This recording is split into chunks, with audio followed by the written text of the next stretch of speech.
All right, everyone.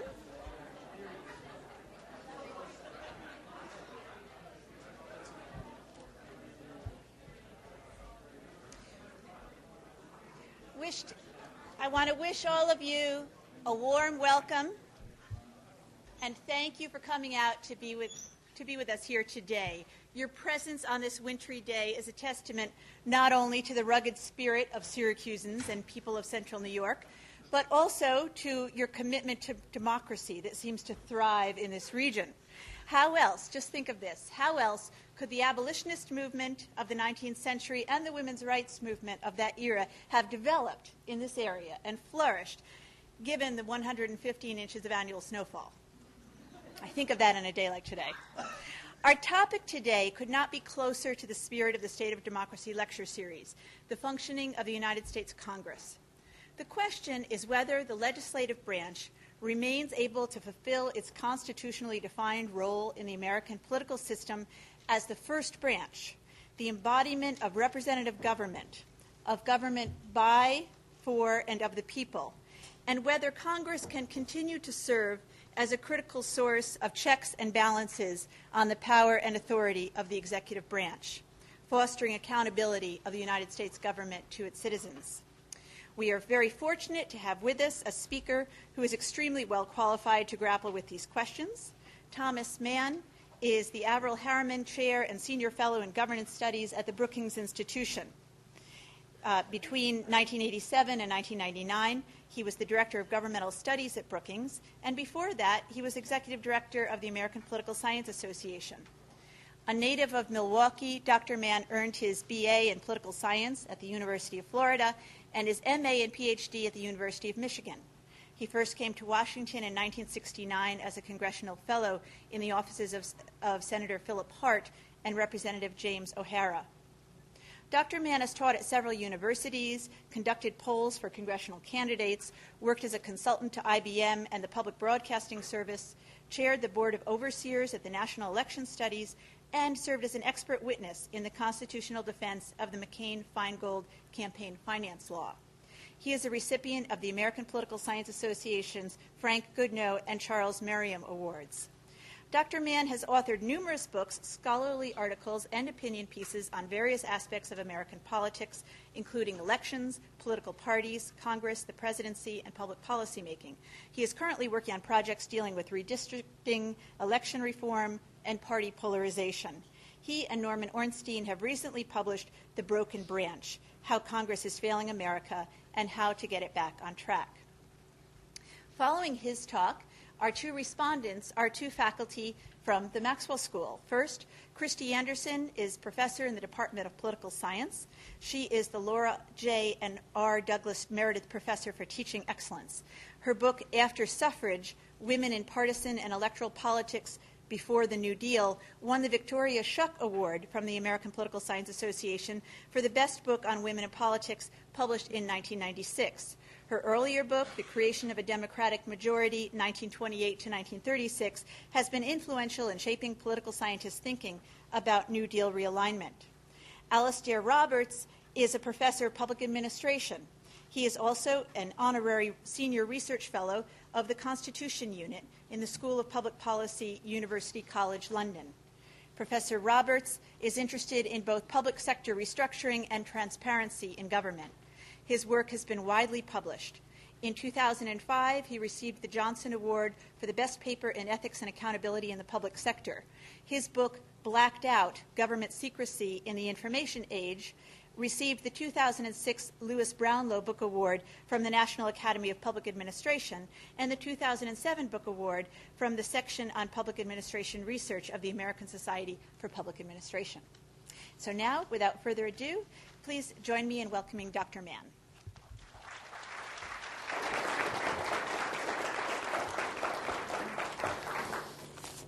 Well, thank you very much for that lovely introduction. I don't know why Suzanne shortchanged me, though, on the aspect of my writing that I'm best known for, which is my fiction. You know, I've gone around the country promoting The Broken Branch, and occasionally I see someone making a beeline from the German literature section to our briefing carrying large tomes that say Buddenbrooks and the Magic Mountain. They get a little confused with Thomas Mann.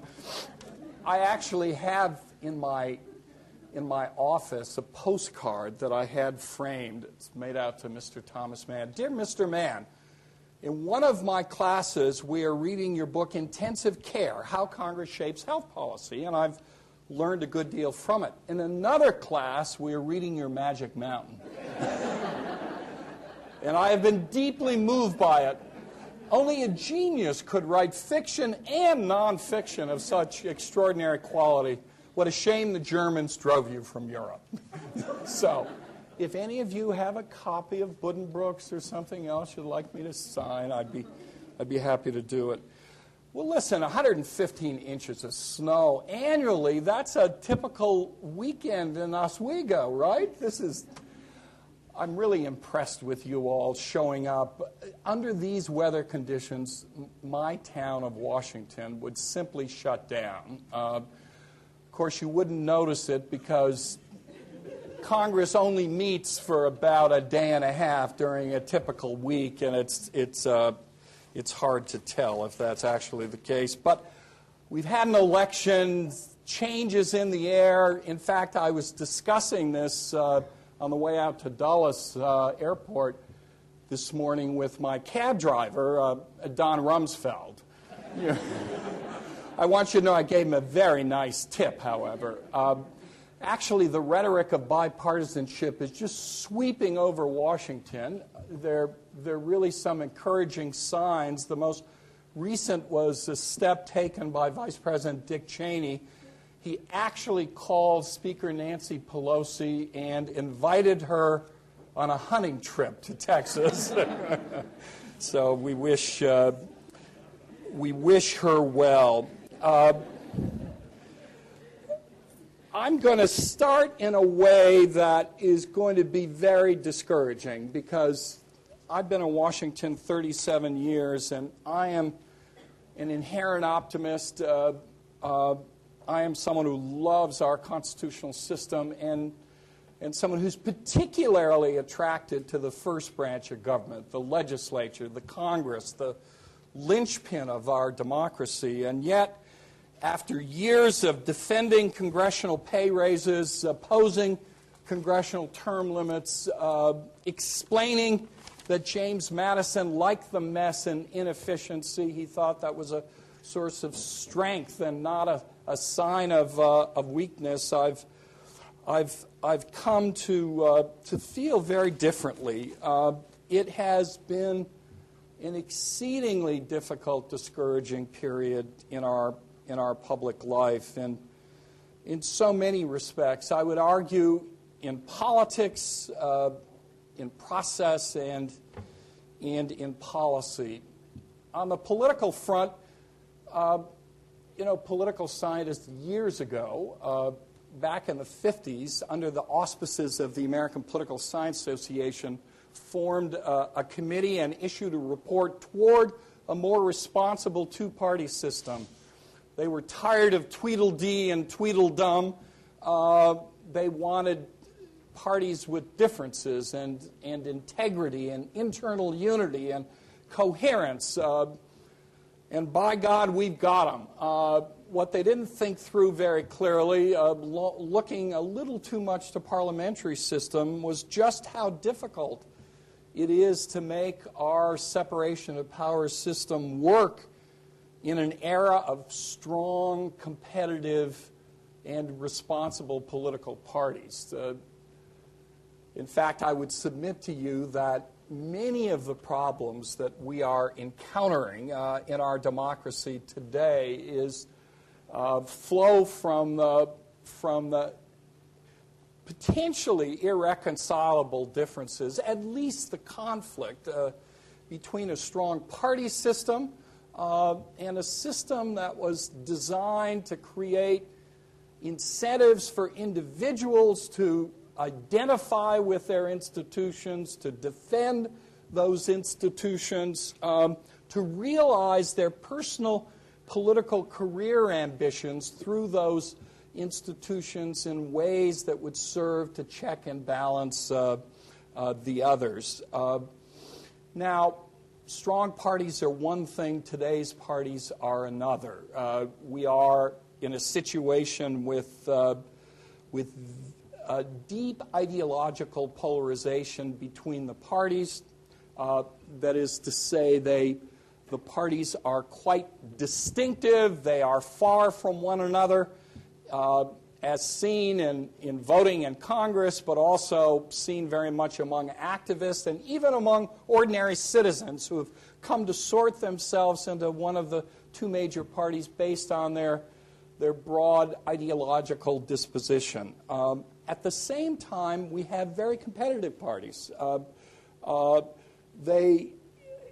We speak of a 50-50 nation. Right now, Democrats have pulled a bit ahead again in the aftermath of a very unpopular war, but the fact is the majorities in Congress have been narrow since the 1994 election, and it makes a huge difference in terms of intensifying the partisan differences. What began as a sort of healthy partisanship is turned into a tribalism in Washington. As someone as sort of old and experienced in Washington ways as me can attest, there were many friendships across party lines in Congress in decades past. They are almost impossible to find nowadays. You are seen as a traitor if you depart forget substantive sense in a social sense. And yet the fabric of Washington oftentimes in the past served to ease some of the substantive ideological conflicts and made it possible for Congress to do what it was to do. But nowadays, it's hard to even have a dinner party with both Democrats and Republicans invited. You try to be polite. You start looking for other subjects. Soon you get to housing, and then everyone gets depressed about that. So you move on to politics, and you begin softly and gently, but then voices rise and passions begin to flow. Nowadays in Washington, we think of a mixed marriage as having nothing to do with religion, ethnicity, race. It's party identification. And we all imagine how a couple whose lives are touch in some way on politics and public life could exist with one Democrat and one Republican. It really has affected the tone, the tenor, and the nature of interactions among politicians in the Washington community, and I think combined with the continuation of the permanent campaign, with a media world now that tends to reinforce those differences as individuals gravitate to outlets that reinforce those views. It makes it all the worse. The only relief we get from it is when people like Anna Nicole Smith die, and then we have 24/7 coverage of this major social event in our public life, and we forget the war in Iraq and that in Afghanistan. So our politics have become difficult, but perhaps even more striking are the processes of American democracy. One might start on the electoral arena, where we have encountered a series of difficulties, some of long standing, the lack of absence of competitive terrain across most of the country, some more recent, when in November 2000 we discovered the underside of American electoral administration. We political scientists knew almost nothing about how votes were cast and counted or not counted, and now we're in the midst of of a very difficult period of trying to understand how to make it whole and how to restore the integrity to that process. But money is problematic. The way in which we draw and redraw legislative boundaries after each decennial census. We used to think of ourselves as the paragon of democracy, the very model for the rest of the world. Now we become sources of ridicule from citizens around the country looking back at America. But I would single out and have in the Broken Branch the importance of what's happened in particular to the Congress, the first branch of government, not because it is, quote, the only branch, the most important branch. It's because Congress is at the core of our system, that if it isn't functioning properly, it's inevitable that the balance we need among our major institutions of government is lost, and that has been the problem that we've experienced in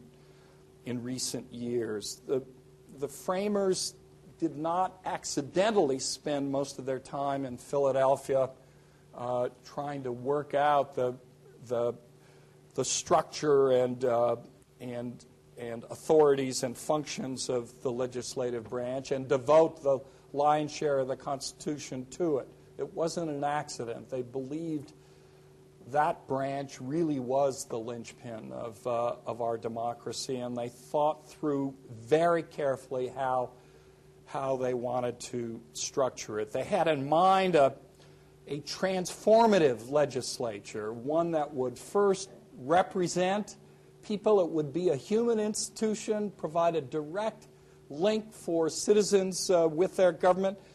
It would genuinely legislate. That, of course, means deliberate. The Congress would, in Madison's words, refine and enlarge the public view by bringing together representatives from very disparate communities across the country in face-to-face settings where they would argue and fight, hopefully without guns or swords, as they did occasionally in the 19th century, but work hard to reconcile those differences, not to find optimal solutions, but livable solutions, one that kept us from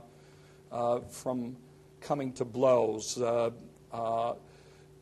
That meant setting up an institution that had this independent capacity to write law in a substantial way. And thirdly, to check and balance the other branches, to oversee.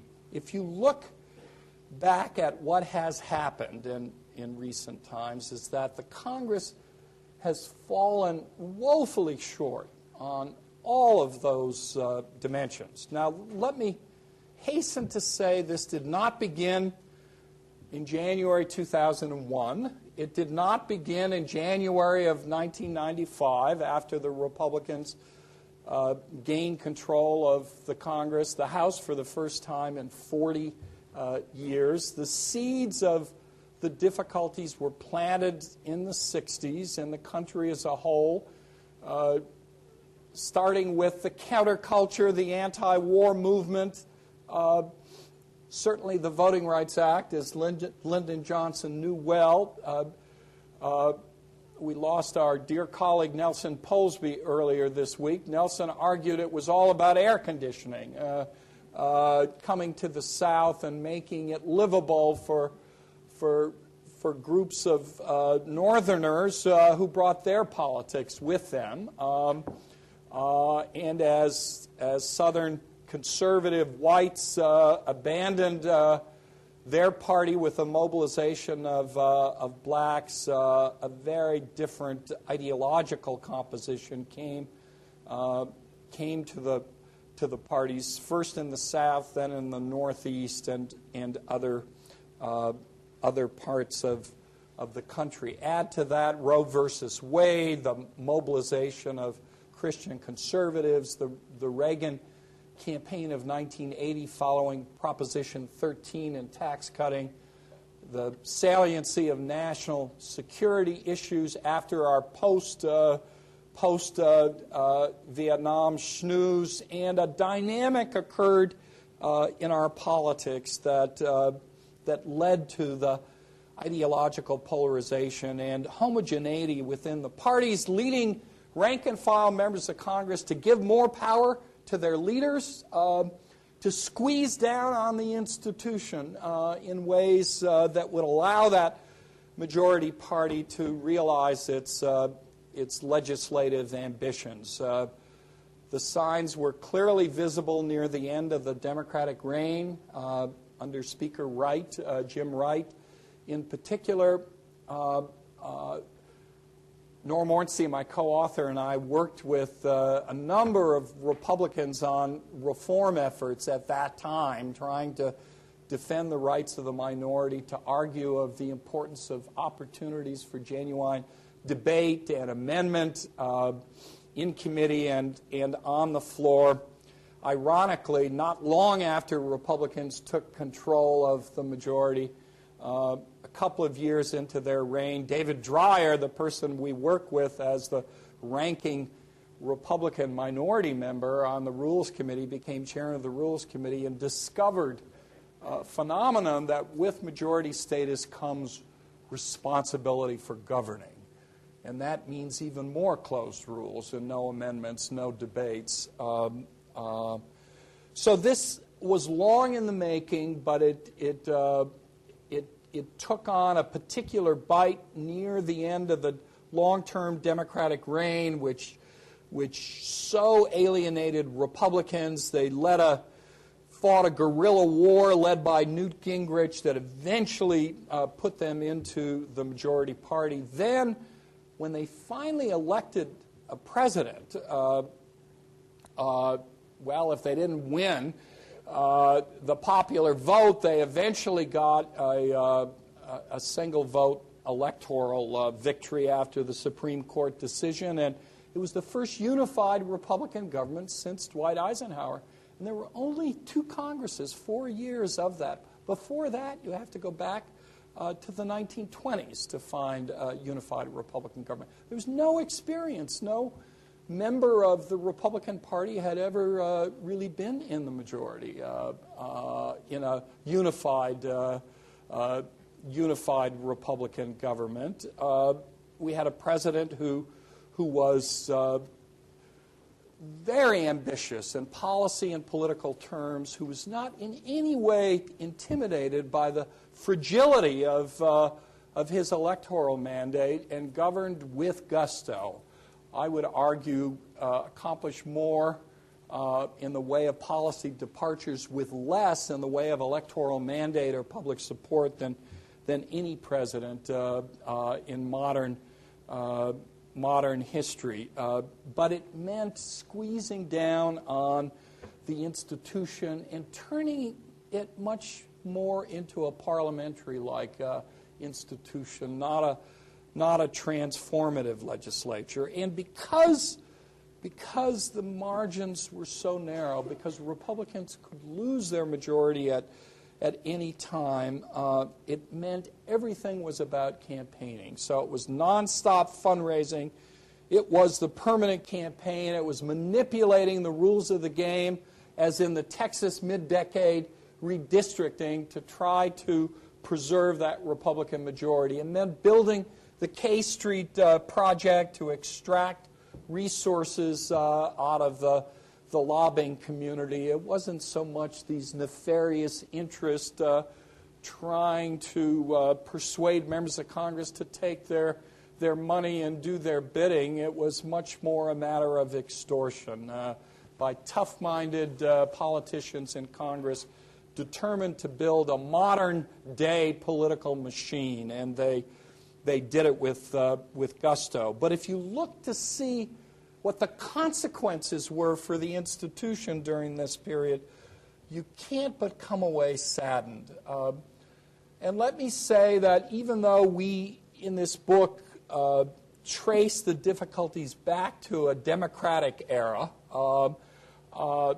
obviously much of the examples of difficulties for the institution in the country have occurred in the last 6 years under unified Republican government. So there is some sense that this book is particularly tough on Republicans, and there's something to be said for that. Get me going on Speaker Hastert and Majority Leader Frist, and I will have little kind to say. I believe neither man has an institutional bone in his body. Neither see their responsibilities apart from their president and in their party. But the fact is, there are Republican members who are saddened by what's happened to their institution as well. Of course, they didn't do much about it or talk about it until they were forced from power with the November elections. But we've heard from an increasing number of them since that time.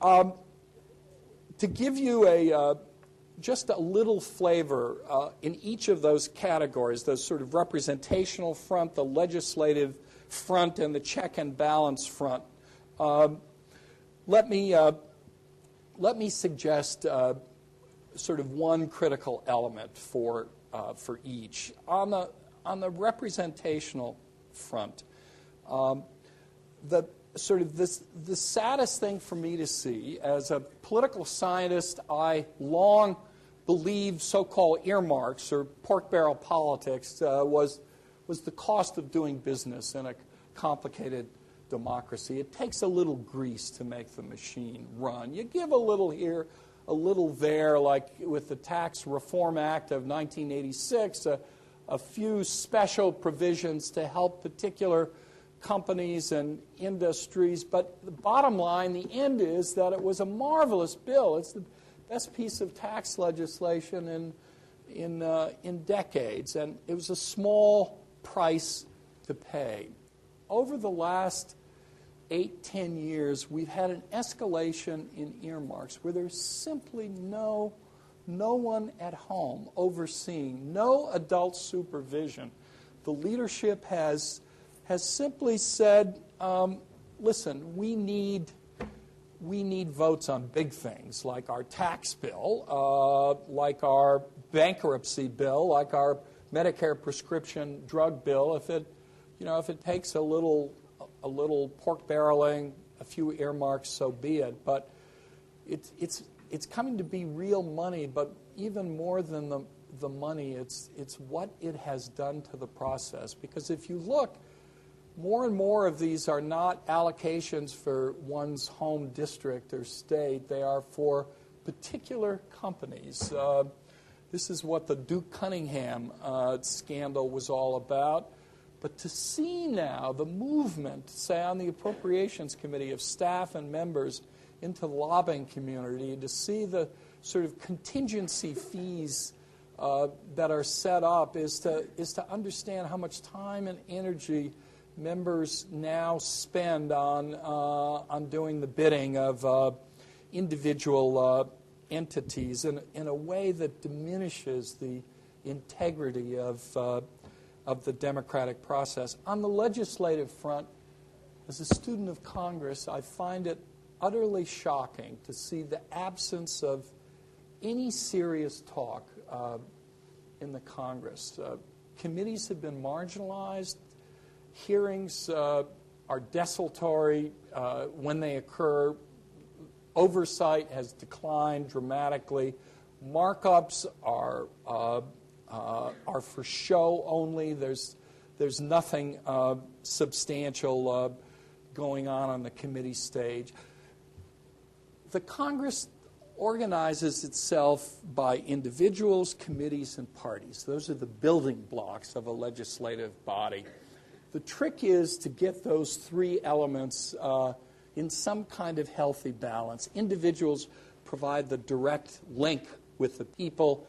Committees provide the the specialization, division of labor, expertise, opportunity to really scrub legislation, get into the nitty-gritty and not depend on external forces. Parties provide some capacity to set an agenda, to steer matters, so things aren't lost in a chamber run amok by individualism or by autocratic committee behavior. At various points in our history, those have gotten out of sync. At times, we've had, as we did, I would argue in the 1970s, too much individualism. Remember the complaints about 535 secretaries of state on Capitol Hill? Other times, we've had autocratic committee chairs who simply ignored their members on the committee, their caucuses, their leaders, the chambers as a whole. Nowadays, the problem is very different. It's an overemphasis on centralization through party and leadership, in which individuals and committees have little opportunity to operate. But that is manifest not just in committees, on the floor of the House and to some extent on the Senate as well. It is breathtaking to see the extent to which nothing is allowed by way of serious debate or amendment on the floor of the Congress, how rules are regularly dispensed with. It calls for legislation reported out by committees being available 48 or 72 hours in advance so someone can read what is there, for votes cast electronically to be ended within 15 minutes. We've now gone to 2 hours and 57 minutes, the record breaker, to pass the conference report for the Medicare Part D prescription drug bill. It's kind of like a basketball game, that ends, the time ends with a team ahead by 1 point, but the refs say, no, we're going to keep this going. And so they let them play until the other team jumps ahead 10 minutes later, and then they declare the end of the game. That's what has happened in the Congress. But perhaps the most egregious of all has been the corruption of the conference process, that part where you try to reconcile differences between the House and the Senate. There are conferees appointed by each House. By rule, they are limited to reconciling provisions that are in one or the other product of the two chambers but differ.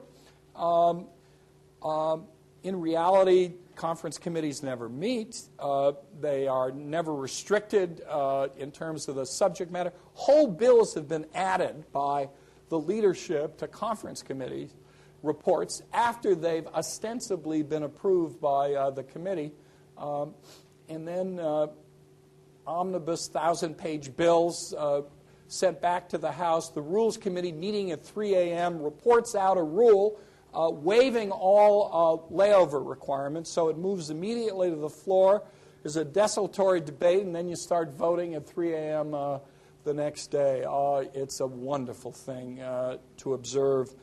I'm just giving you the tip of the iceberg to see the way in which the process of a proud, deliberative, transformative legislature has been so demeaned and diminished, all with an eye to moving matters through quickly. It's easy in part because, as I alluded to earlier, members were never around. The schedule, we used to laugh about the Tuesday to Thursday schedule. Now we'd love to have a Tuesday to Thursday schedule, because what had happened in the last Congress is no votes before 6:30 on Tuesday, and preferably no votes after noon on Thursday. And so members were around very little time. Much of that time they were running off campus to dial for dollars. Think of it, that's when you can get members in town for serious subcommittee and committee hearings, of other gatherings, of meetings with constituents, of strategizing on issues. They're gone. They're simply, they're back home campaigning. Many of them nowadays never move their families to Washington. The class of '94 had a contempt for Congress and Washington, and believe they would be corrupted and their families corrupted if they stayed very much in that Washington community.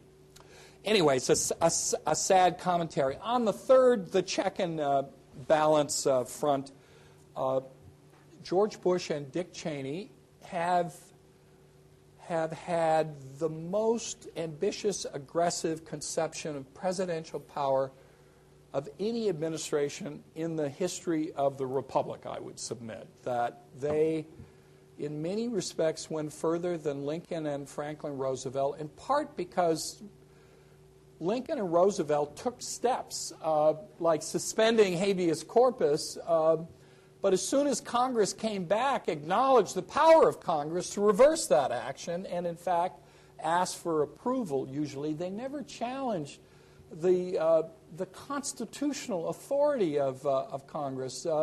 George Bush and Dick Cheney do every day, with presidential signing statements, with refusal to hand over information Congress is used to getting, to treating individual members early on with a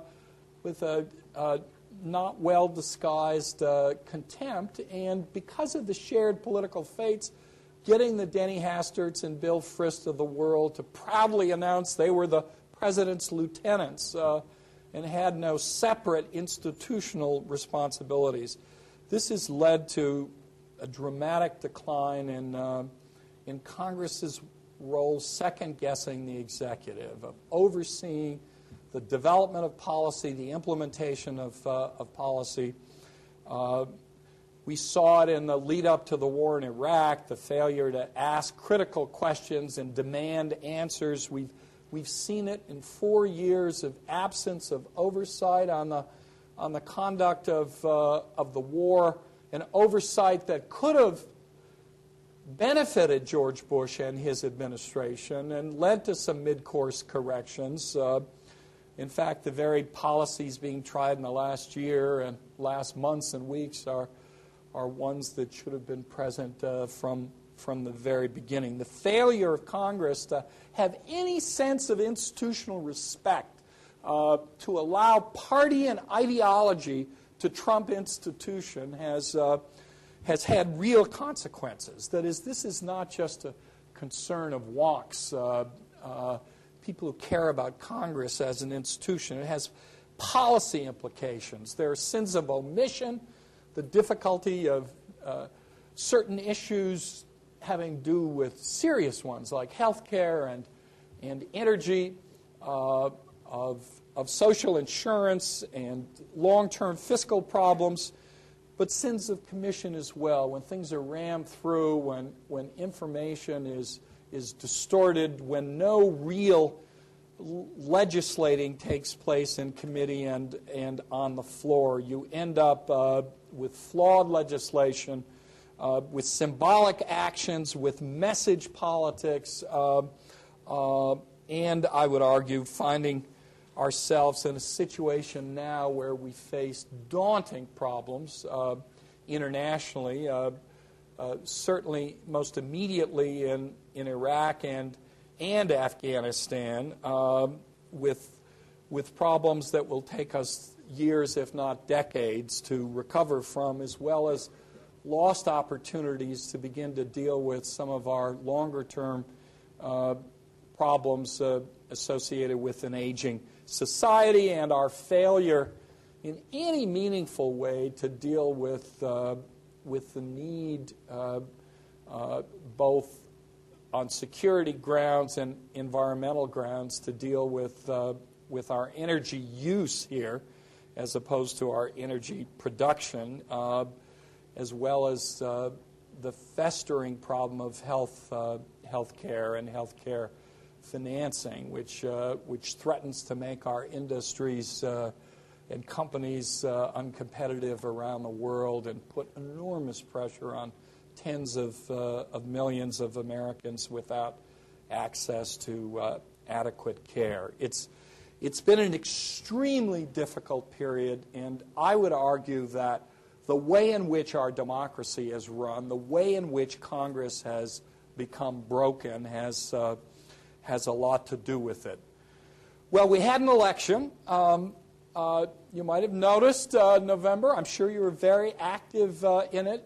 There was much pessimism before the election that our electoral system was too rigid to permit any kind of public discontent to be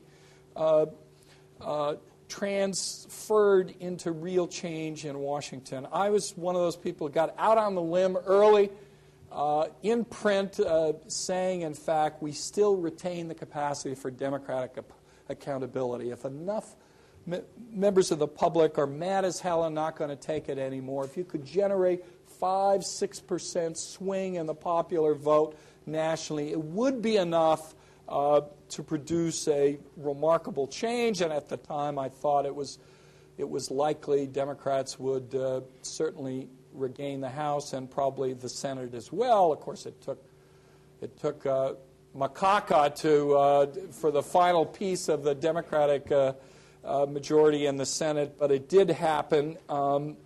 It shows we have enough flexibility. The question is, what about our institutions of government now? How do they work under these circumstances? What are the signs, if any, that the broken branch is beginning to mend itself? Now, we saw, as I suggested earlier, the immediate responses of bipartisan talk from President Bush and newly elected Speaker Pelosi and Senate Majority Leader Reid. But talk is cheap. It's important. It's a necessary but not sufficient condition. Shortly thereafter, the Iraqi Study Group report was released, and shortly after that, the President announced that he was setting off on a different course. A course that in Iraq, in substantive terms, wasn't very different. 20,000 troops, give or take 20,000 troops, is not a huge shift given the patterns of deployment in Iraq over the last 4 years. But in political terms, it was massive. It was like sticking a finger in the eye of the American public and of the Congress, saying, you may think this, but I am president and I know better, and victory is the only acceptable outcome. The Iraqi Study Group report implicitly said we've lost any opportunity for victory, and now is the time to begin containing the damage and acting in as responsible a fashion as we can to deal with what will be a tragic outcome, however long we stay in Iraq. And now Congress is in the midst of trying to respond to that. The rhetoric is different. The hearing process, it seems to me, is very important. For the first time, we're actually getting serious discussions on Capitol Hill. Democratic leaders have argued they want to begin with a non-binding resolution. I think politically it makes sense.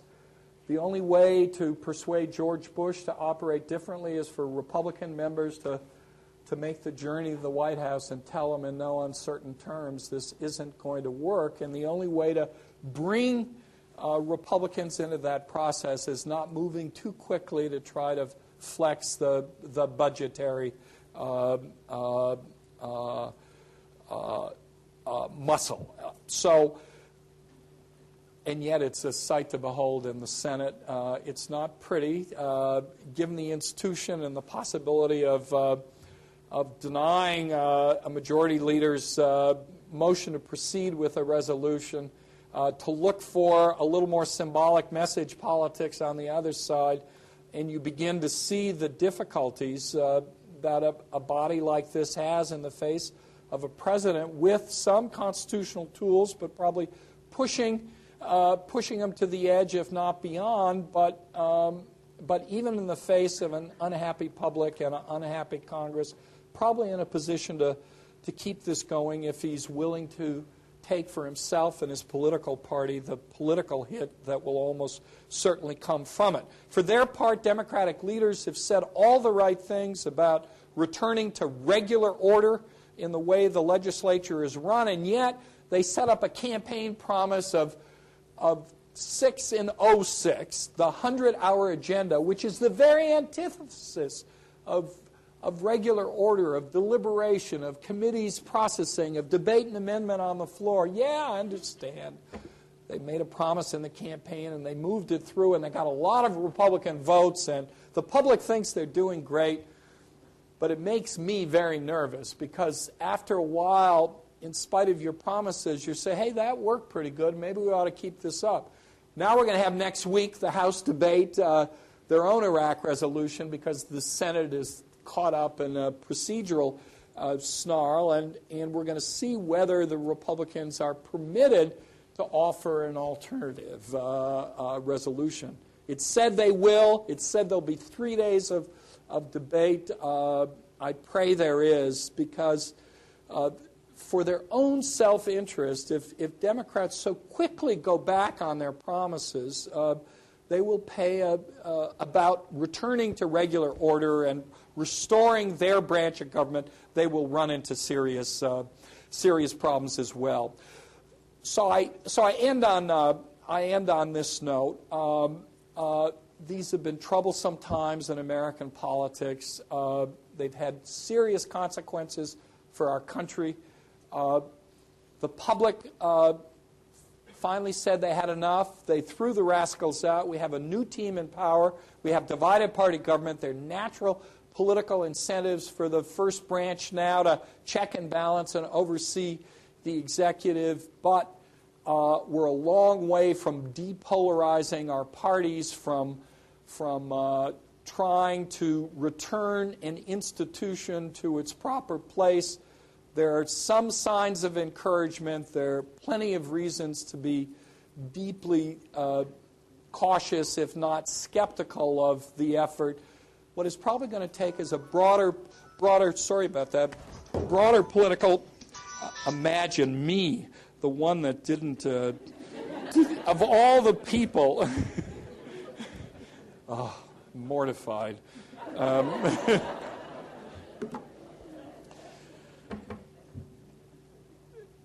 You can see Barack Obama, John McCain, sort of trying somehow to sense a market for a different kind of public engagement and encounter. I hope it happens. Bottom line is, every time in the past when we've confronted real difficulties governing, it's happened a lot. We've gone through difficult period, and then eventually we say, hey, we're not perfect. We got problems. We're not good and they're not evil. We just know how tough this is. We're going to do our best to get it straightened out. We've hit the bottom. We've begun to move up. It'll be tough, and it will take the engagement of the American people to restore these institutions, and the first branch in particular, to its rightful place. Thanks very much.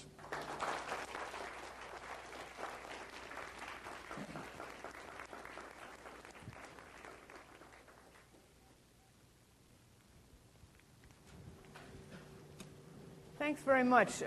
Tom's story that he started with about or his very vivid description, really, not that he started with, but that he provided us about the sort of impact of this increased partisanship, even on social life in Washington, made me remember something that happened about 3 years ago that I beg your forgiveness. It's a story about his wife, actually, who's an old friend of mine. And so I'll tell this story that really does speak to this. We're sitting having lunch in the cafeteria of the National Gallery. And Sheila, Tom's wife, is telling me about their daughter, who had just graduated from college, I believe, was working in Boston. So she's telling me about this guy that Stephanie, their daughter, is going out with. And she says, well, he's a banker. Now, nobody in our family works and, makes money or, works in the private sector, but that's okay. He's a different religion, but that's okay. And then she kind of looked over her shoulder like this, said, but I think he's a Republican. I have no idea whatever happened to him. For all I know, she's, but I thought this was fairly well illustrated. That was my daughter, by the way, on the phone. Right.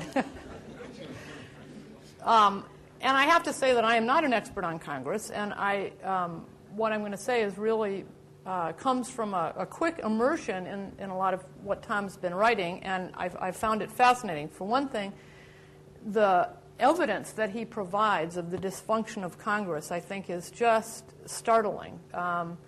The lack of oversight, for example, that's been going on, particularly for the last 6 years, but for longer than that in general. As a good political scientist, one of the things I wanted to know when I read all this is how much of this dysfunction, if we can all agree that it's broken, take that as a given for right now, how much of it is a kind of short-term explanations, basically the Bush administration, and how much of it is longer-term structural changes. And I think, obviously, one's prediction of how this new situation is going to cure it or change it would change depending on whether you thought it was mostly just things that had happened recently versus there was a lot of contribution from more structural things. The short-term kind of intentional actions of the Bush administration, I think, are pretty well known. I mean, we can think about Dick Cheney's theories of sort of executive privilege and the imperial presidency and all the things that they've done to strengthen the executive, well, not even the executive branch, because now putting political appointees into the regulatory agencies to strengthen the White House, really, and the people in power. I think, and I've always been amazed that they're willing to continue on that path, sucking the power out of Congress, even at the cost of handing that strengthened executive over to potentially to a Democratic president, which I think is kind of interesting. There's this sort of bunker mentality. There's the party control centralized in the White House through Karl Rove, which Tom alluded to. So those are all things that have characterized the past 6 years, and you can see why those things have made Congress dispirited, weak, unable to engage in their appropriate oversight, certainly. But there are long-term phenomena at work as well. One of the things I found most compelling in the things I read was this notion of a decline in the institutional respect and the loyalty to Congress that the members of Congress have.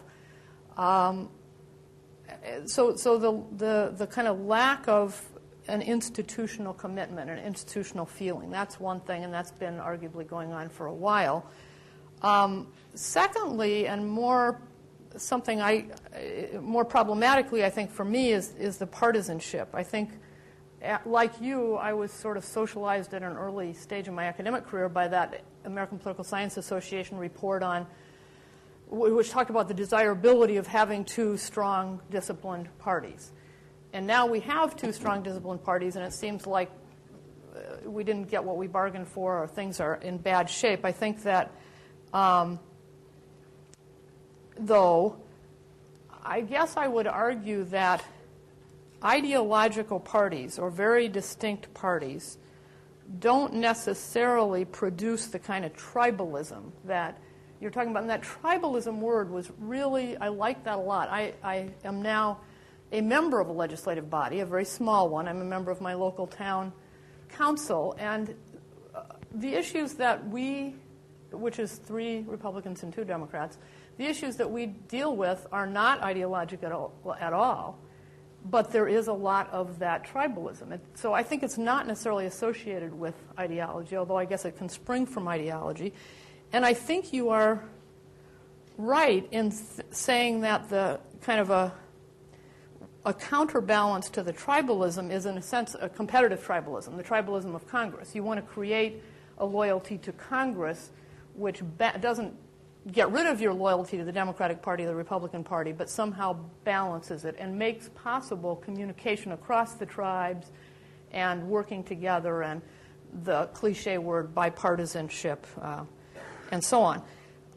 So I'd be interested to hear, when you respond, kind of your notion of the proportion of the explanation that's due to these, of the changes, due to these long-term effects versus short-term effects. But what I came away with, trying to boil this down to what I would do, or what the 1 or 2 things that might change this, turn this around would be, is to focus on this notion of how much time members of Congress spend actually in Washington talking to each other, doing the business of Congress. I was really shocked at this notion that they're only there from Tuesday night to Thursday, and that the number of, so the number of hours of committee hearings, the number of all kinds of measures of congressional work have declined sharply over some period of time. And it seems to me that that really also decreases the possibility of true deliberation, really talking to one another on the floor, in committee, in informal situations. It decreases the extent of institutional commitment. They're just flying in and out. It decreases the possibility of cross-party friendships and so on. So it seems to me that what you want to do is just, force them to be in Washington for longer. But the reason they're not in Washington longer is because of the continuous campaign, because they're constantly back home raising money. David Brooks had a really interesting column the other day about that in private, members of Congress were often very reasonable. They saw subtle differences. They weren't necessarily, they were open-minded and so on, but that this continual campaign made them into unreasonable, ideological, close-minded people. He says, the process of perpetually kissing up to the voters destroys the leadership qualities that the voters are looking for in the first place: tranquility of spirit, independence of mind, and a sensitivity to the contours and complexity of reality. So in order to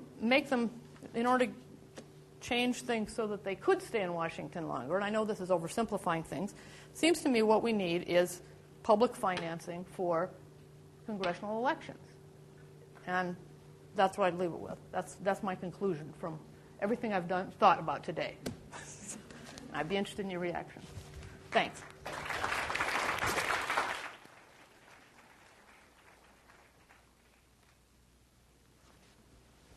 Well, thank you. I only have 2 points. The first one is short, but the second one has a series of cascading subordinate points. So the first point is just with regard to your comments. As a foreigner, I would be... That wasn't intended to provoke a laugh. But as a foreigner, I am struck by the diagnosis that one of the predicaments here is increasing party polarization, because the one thing that strikes one coming here from abroad is the degree of homogeneity in party platforms between the two major parties. And if we thought polarization was the predicament, that would be a fairly worrying comment about the capacity of the system to accommodate real divergence of opinion in moments of stress. The second point goes to the big theme, which is about the collapse of Congress as an institution, which is manifested in all the ways that we've heard: a decline of institutional identity, or institutional pride, or institutional self-respect, decline of collegiality, decline in the patience needed for oversight and deliberation, decline in respect for rules and routines. And as I heard the description of all of these symptoms, I began to ask myself, what tasks would need to be performed constantly to maintain a great institution such as Congress? Well, you would certainly need the capacity to instill a understanding of a common mission and history, and also an understanding of the rules by which the institution runs, and a certain degree of commitment to those rules. And all of this, I think, probably requires the capacity on the part of that institution to maintain a certain distance from the outside world. And I don't mean total detachment from citizens or advocacy groups or journalists, but at least a space that's well enough protected from external pressures that members of the institution come to know each other and respect one another, learn that the institution matters in its own right and deserves to be protected, and acquire confidence that they're not going to be punished unduly if they obey the rules.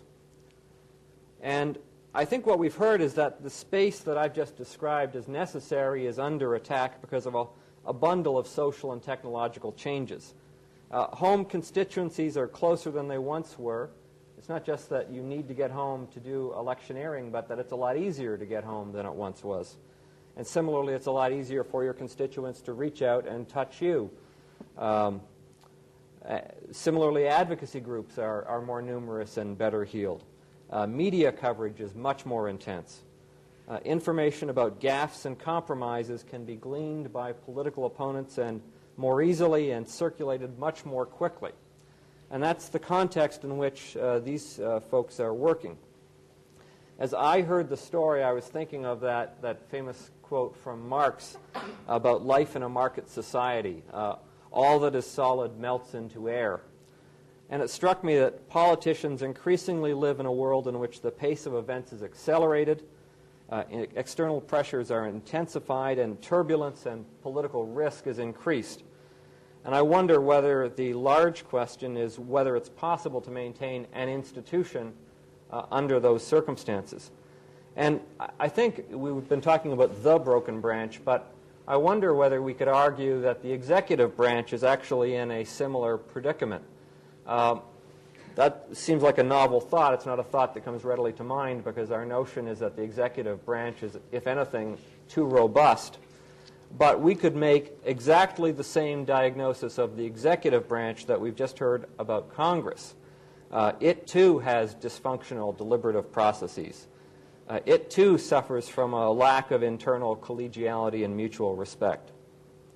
It, too, suffers from an overconcentration of authority, from rapid turnover and declining institutional memory, and an over-eagerness to shortcut the rules for short-term political gain.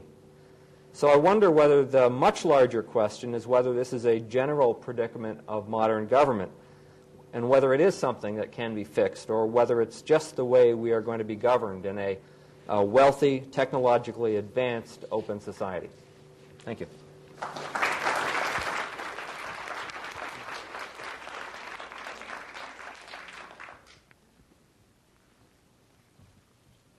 Thank you.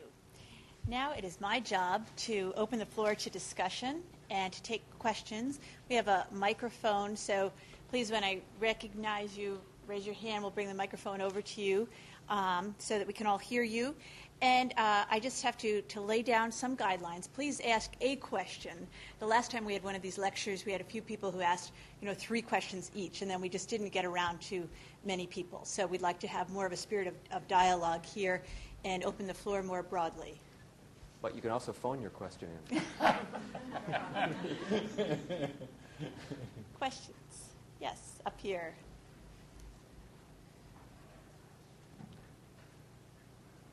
I was one of those people who was going to start with 3 questions. So I'll start first and then maybe get a chance to come back.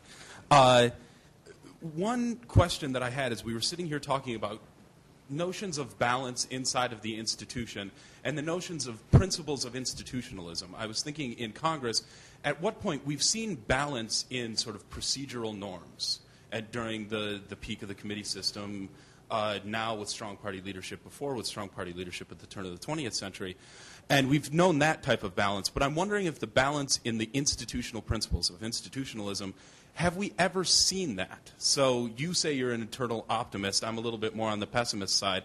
I'm thinking of Congress, and I'm thinking to myself, I can only come up with a couple of terms that I can think of real institutionalism operating inside of the branch. And the rest of the time, the points at which the institution itself seems to be in balance in terms of its procedures, it seems to be most out of balance with those principles that you're talking about of institutionalism. So do we want to change back to, say, a decentralized committee system and trade a Dennis Hastert for a Judge Smith chairing the Rules Committee? That type of a situation. Where's the trade-off? When do we find in the history of Congress that balance of both sort of procedural balance as well as a balance of the institutional principles? Good question. Actually, we're seeing this play out as we speak. The John Dingels and Henry Waxmans have reclaimed their chairmanships. These are experienced committee chairs, leaders, legislators, overseers. John Dingell struck fear in the hearts of executive branch employees and private sector people for years, sometimes outrageously so, but he's used to being strong. But Nancy Pelosi early on announced she was going to have a select committee operating on global warming, and she was going to put Ed Markey there because Dingell likes to drag his feet on this issue, representing Detroit. Dingell screamed, but eventually settled down, and they're seeking an equilibrium. Same thing. Speaking with Dave Obey, who's chairman of the Appropriations Committee, the Appropriations Committee has become a joke. All they do is sort of little particularistic stuff, but they take their instructions from on high.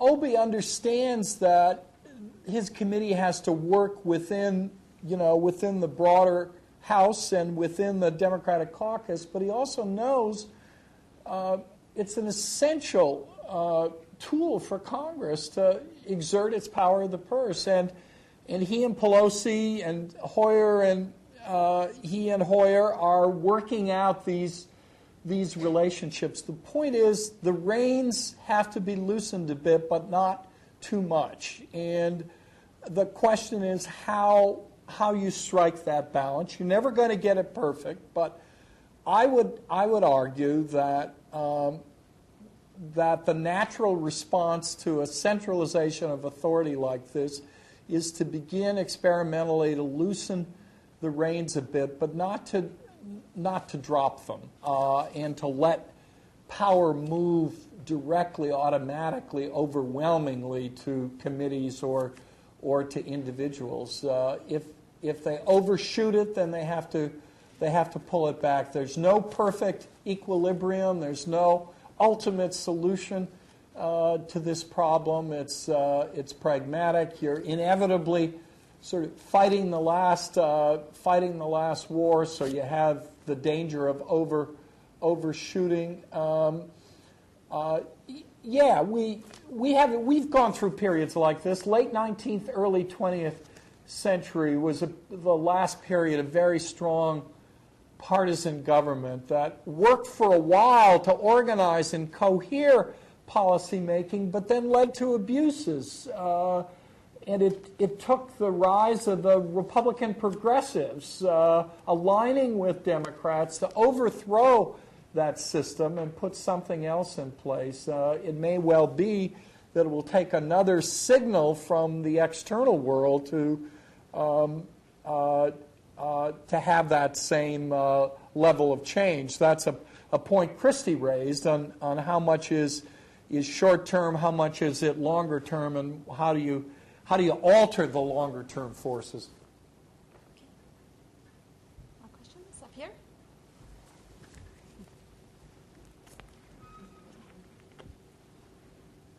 Thank you all for coming. I guess my question is, we were talking about Congress being the broken branch, and we also know Congress is elected by the people. It represents the people, and is not enough emphasis being placed on not necessarily Congress being broken, but if this is a reflection of our country, our society, do we need to look at our society and say, is something broken there with the voting population? I mean, we still have less than 50% of the people vote in a most important time. No one's being prevented from voting. I mean, there are issues, but is this more of an issue of a societal breakdown? You mentioned how the people were more interested in Anna Nicole Smith dying than the Iraq War, but I mean, the ratings go up when Anna Nicole Smith's on TV. They go down when we talk about serious issues. Are we not looking enough at ourselves as a country and saying maybe this is what we are? Congress is reflecting the true America, as opposed to Congress is broken and they've become disconnected from us. Thanks. Fair enough. The pogo principle, right? We have met the enemy and he is us. There really is something to that of the roots of many of our problems being in the broader public. But let me suggest to you the public doesn't much get involved in the way in which legislative boundaries are drawn. They're really largely not, at least intentionally, responsible for living in in districts in which that are overwhelmingly Democratic or Republican, so that the opportunities for change, for sending a signal, are really quite limited. Most people don't have available to them in their particular political jurisdictions any realistic opportunity to send a different kind of signal. So now, partly their residential decisions reinforce the problems. That is, I would argue that a more important reason than gerrymandering for uncompetitive congressional districts is the natural flow of people to like-minded communities. They like living in areas with people share the same values and interests and beliefs, and that leads to reinforcement, which then sends members of Congress strongly representing that sentiment, who then join a polarized political environment that makes it very difficult to grapple with problems. So in that sense, yes, it is rooted in the broader public. Again, a point connected to something that Christie said about members being home campaigning all the time. Most of them don't have to. They're in safe districts. They don't need to do it. Most of them don't even need to raise a lot of money because their seats are so safe. What happens now is everyone raises money because it's the currency for promotion within the institution. It's how you get your committee chairmanships and party leadership positions. You give to the party the money you've raised. They recycle it to the handful of competitive races, but they don't really need to do that. So when I meet with citizens around the country and talk about it, they say, what can I do? I said, well, if you see your member of Congress on Monday afternoon or Thursday or Friday morning back in the district, say, what are you doing here? We pay you the big bucks to be in Washington getting some work done for us. Don't give me this stuff. I feel your pain. I want to listen to your problems. You know the problems the country faces. Go back to work. Stop futzing around back here. This permanent campaign isn't achieving anything. So that's one of the ways we could shake it up a little bit. Okay, now we've got a couple of questions over here. Goody Cook. I think you were dead right, Mr. Mann, talking about the new Congress. Henry Waxman, Mr. Dingell, Charlie Rangel. Barney Frank was wonderful and beat the hell out of the mayor of Syracuse, former mayor of Syracuse, just yesterday, chewing him out for being a bureaucratic nitwit. Right on target. Was he right? Yeah. But that's an important point. Is the Congress that much more effective when the presidency and the Congress are held by different people, by different parties? It's such a good question. We may really be in a period, in which we're trying to reconcile responsible parties and separation of powers system. It may be that divided party government works better than unified party government, especially given the nature of some of our problems that can't possibly be dealt with a narrow partisan majority, because there are too many downsides to any realistic solution to our energy problems, our health care problems, our long-term fiscal problems, even our most serious national security problems. It's too much weight for a single party with a narrow majority to bear, and it may well be that divided party government creates the political incentives, and we've seen this with presidents making adjustments. I mean, it happened with Clinton, it happened with Reagan, who signed a number of tax increases and took on a very different view of national security policy in the latter years of his presidency. After the Democrats, of course, had held the House, but they regained the Senate, and the politics changed greatly. So yes, there's something to be said for that. There's certainly an incentive to check and balance the executive, and that's such a critical part of our government. So as long as we have these deeply sort of polarized parties, and not polarized European by European standards, but by our standards, I think the way we achieve the separated institutions is by separating the party control of those institutions. Okay, we have a question up here. Hello, thank you for coming. Thank you. What goes on the Hill, of course, has large impact on us, we the people. Yeah. And with the recent turmoils throughout the world, and we don't need to get into that, you have people within Congress, different parties, coming together on issues, agreeing on issues. However, we notice a trend when election time comes around, they differ. And my question is, that sometimes we the people get confused. Is it more for the interest of the party, for majority rule, or we the people? We get confused. Like, what can Congress do, members of Congress do, to convince the public that they're looking out for our interests more than the party interests? Well, they spend a lot of their time trying to convince you just that. And just because they do doesn't mean it's true.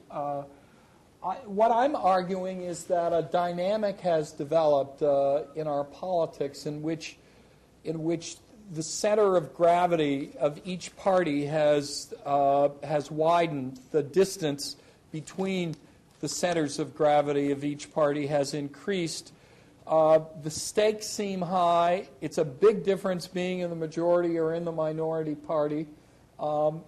Much of the permanent campaigning involves symbolic politics, message politics. It's not genuine. Much of it is fundamentally dishonest. Listen, there's a very interesting new book by Paul Quirk and a colleague. They've actually gone and looked at debates on the floor of the House and the Senate to test their truth content.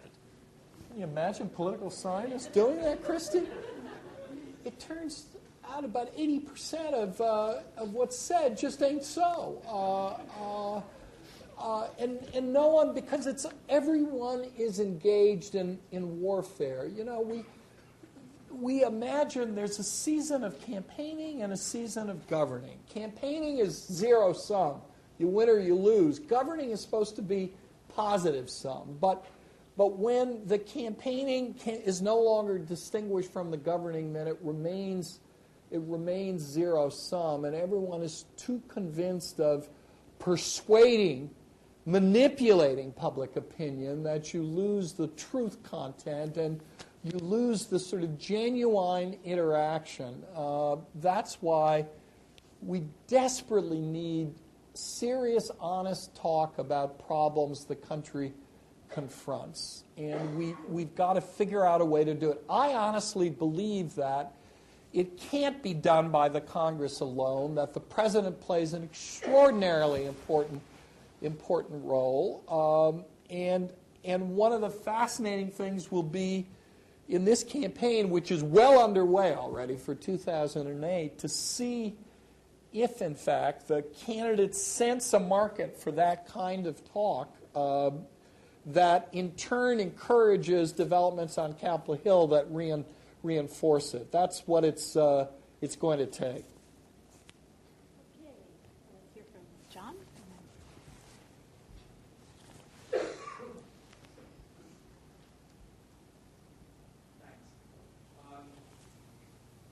This question, you could almost take it back to something Christy raised. And one of the longer-term structural changes that I see as interesting is the rise of independent voters.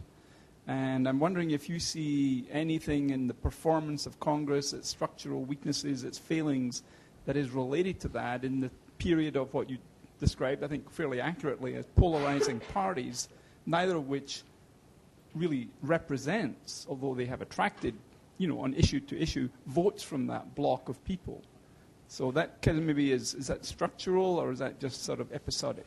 Well, what's interesting is that the rise of independence and the decline of party line voting peaked in the late 60s, early 70s. And since then, there has been no growth of independents. And if you look inside those independents, you find that most of them are genuinely partisans. That is, they lean toward the Democratic or Republican parties, and independent leaners have been as consistent in their partisan voting as weak, more so than weak partisans. So there's fewer independent voters, and in fact, what's really happened is not that the public has become itself more ideologically polarized, but they've sorted themselves. So they've now taken to view public life through their partisan lenses, even when they're less political and ideological, so that it isn't just the choice of candidates that's a partisan decision or a position on the war or on Social Security. Is the economy healthy or sick? I mean, that seems to be a fairly objective question, but you've got 40, 50-point partisan differences on that, and it's not reflecting just people's reality. Democrats have a good number of fairly well-paid professionals. So we see seemingly objective conditions through our partisan lenses as well. And I think that's reinforced a lot of the forces that are here. Now, on your point, it still is the case that there remain a group of swing voters, that is, people who aren't as strongly attached and who will respond to adverse conditions in the country. That's what the November elections were all about. It wasn't the differential mobilization of the bases. It was, in fact, a group of citizens who just said, hey, enough is enough. It was the swing from the Republicans to the Democrats among independents alone accounted for the outcome of the election. And so that's what has provided the flexibility in a system that's very rigid. But the problem is that they still are influential in a fairly modest number of districts. Let's say 75 out of 435. And so the dynamic within the institution is still one driven by the party polls, and that's our difficulty. Nationally, this group of more weakly attached voters or independents can make the difference in changing party control, but the numbers are the vast majority of Democrats and Republicans represent overwhelmingly districts that are populated by Democrats or Republicans, and that's part of the problem. Okay, Bob McClure. Tom, I'd like to see if I can get you to address Al's final point, which I think was a very critical and incisive one. That is, in order to have institutions that have the kind of strength that we want here in Congress, they need space. They need to be protected from a lot of the modern pressures, including us. I want to preface or make two brief comments that relate to that. One is, I think Al's right that Congress is not the only institution that's been hollowed out. The presidency in some ways has been hollowed out. Parties have been hollowed out. They may be, in some sense, big ideological players, but they're not either programmatic or organizationally strong as they once were. They, too, have been hollowed out. We're left with a kind of entrepreneurial ideological party that's funny. And then to follow up on the first question that you got, if you look at those things inside the Congress what institutionally makes the Congress a robust institution? And I think it's committees. And to what extent did the the hollowing out of Congress and its inability to keep its space really start with the 70 reforms that did away with seniority and a strong committee structure. I'm glad you returned us to Al's point. I didn't have a chance yet to comment on it, react to it, and I think it is a very important one. You're quite right about institutions under stress. I would argue the military is under stress now. That people, there's a lot of good research on hollowing out of organizations of civil society as replaced by sort of national membership organizations, check-writing organizations, but lacking the strong roots in the community. You could see perhaps some counter trends in the area of religion, where certain kind of megachurches have developed. So it's complicated, but institutions, public institutions, schools and school systems have suffered. The courts are under siege. Certainly federal courts, but it's true in the state courts system as well. I do think there are broad forces at work. Some of them are technological, as you suggest, leading to just sort of natural plebiscitory forces afoot in our politics that lead to kind of demands for and natural legitimacy flowing to individuals speaking alone out of a broader social or collective identity or community or organization, and that does put great pressure on the institutions. But here's what you confront. Some people say, well, let's go with the flow. Let's harness the internet. Let's set up genuine plebiscitary democracy. And it's frightening if you think through the implications. One of the reasons being is we're too busy to govern ourselves in a full-time way. We got to get the kids to soccer practice. We've got families to raise, and we've got to earn our living, and we've got other linkages and activities that are very important. We want to hire someone to do the job, and we want to be in a position to hold them accountable, and we want to set up incentives in ways that allow those people to operate in a constructive fashion. And so my instinct is to search for those mechanisms that would allow us to rebuild in spite of the very pressures, rather than sort of give in to what could occur, and to understand the potential pathologies associated with that and the difficulties of maintaining a good society. And that is the challenge I see.